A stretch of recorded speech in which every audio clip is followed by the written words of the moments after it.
Assalamualaikum warahmatullahi wabarakatuh. So my name is Ilham Saputro and I'm from class TELLB.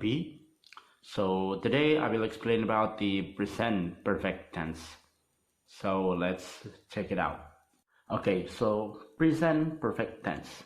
So what is actually present perfect tense? So actually the present perfect is often used with since and for to talk about situations that begin in the past and continue up to now. So the present perfect can talk about events that have or haven't happened before now. The exact time of the event is unspecified. The adverbs ever, never, yet, still, and already are often used with the present perfect. The present perfect can also express an event that has occurred repeatedly from a point in the past up to the present time. The event may happen again. So this is the present perfect tense in the verbal sentence. So the simple formulation of the present perfect tense is actually subject plus have or has plus past participle or V3. So as you can see in here, there are a variation of the present perfect. So this is the application in affirmative, negative, and yes/no question. Like this. In affirmative, so there are I, you, we, they, and she, he, it. Each of them has the different function that that is used for affirmative. Like I, you, we, they use have for the formulation, and then she, he, it used has. And then in the verb, in the last verb is slept. Okay, so in the negative, it's almost the same as the affirmative. The difference is in the have and has. So in the have and has, so in the negative, you should add not into the negative. So let's get to the yes/no question. So in this one, the have or has would be the first position in the sentence, like this: have I, you, we, they slept, or has she, he, it slept.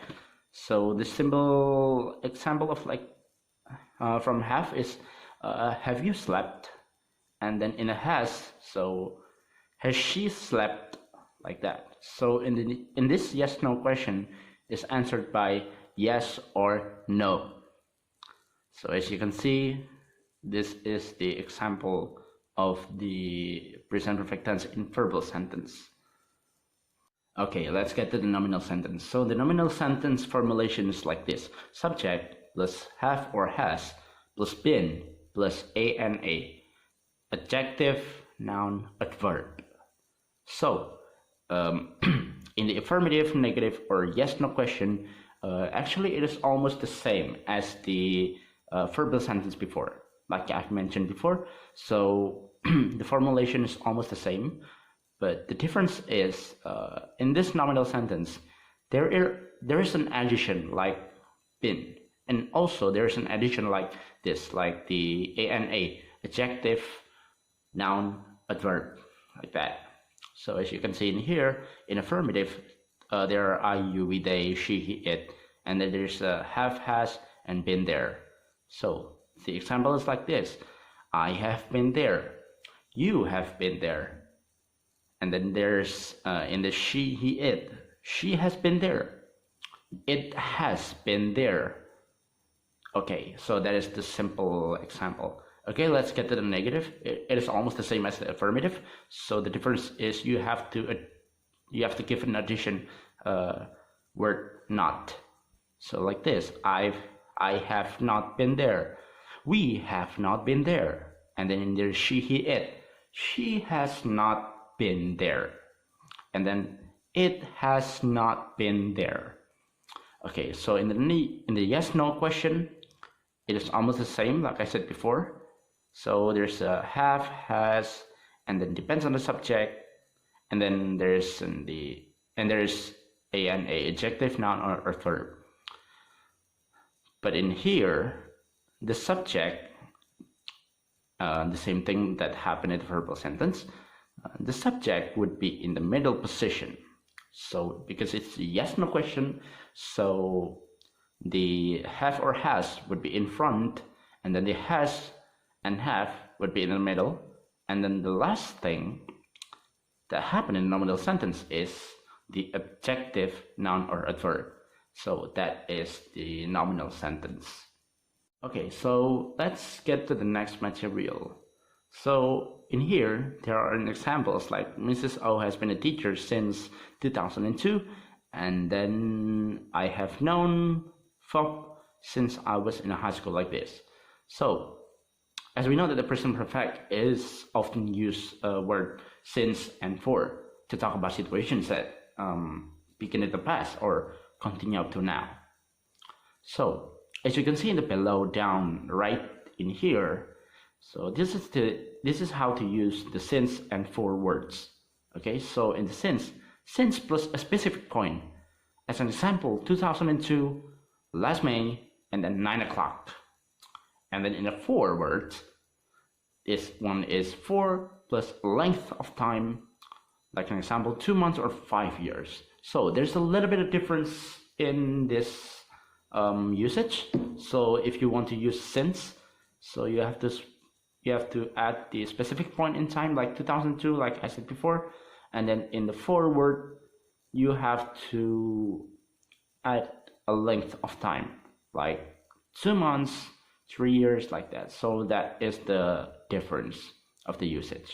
Okay, let's get to the next material, which is the usage of have or haven't. So as you can see in here, the example of the sentence like this. So there's a question, have you ever seen snow? And then the answer is no, I haven't. I've never seen snow, but Anna has seen snow. And then in the G section, there's a question, have you finished your homework yet? I still haven't finished mine. Jack has already finished his. So as we know before, the present perfect can talk about the events that have or haven't happened before now. The exact time of the event is actually unspecified. So it is why that the verbs ever, never, yet, still, and already are often used with the present perfect. Okay, so so that is the little bit explanation about the have or haven't usage. So let's get to the last material. So in here, there's an explanation that the present perfect can also express an event that has occurred repeatedly from a point to the past up to the present time. The event may happen again. So in here, there's an example of the sentence, which this one in it. We have had 3 tests so far this term. And then in the I've met many people since I came here. So in H, repeated event. So this one is the repeated event. Taking tests. So the time frame in here from the beginning of the term up to now. So as you can see, we have had 3 tests so far. So let me repeat it again. So the repeated event is taking tests, because it's we have had 3 tests. So logically, so 3 tests is repeated event. So in the time frame is from the beginning of the term up to now. Okay, so in I, the repeated event is meeting people, because in here I've met many people. So logically, if this person met many people, so basically it's repeated again and again, like that. So the time frame in here in this sentence in I is from the time I came here up to now. So the time frame in the sentence is since I came here. So that's the time frame, and then I will repeat it again. The repeated event is meeting people, because this person met many people, which is the repeated event. So that is my all explanation about the present perfect tense. Thank you for watching my video. Wassalamualaikum warahmatullahi wabarakatuh.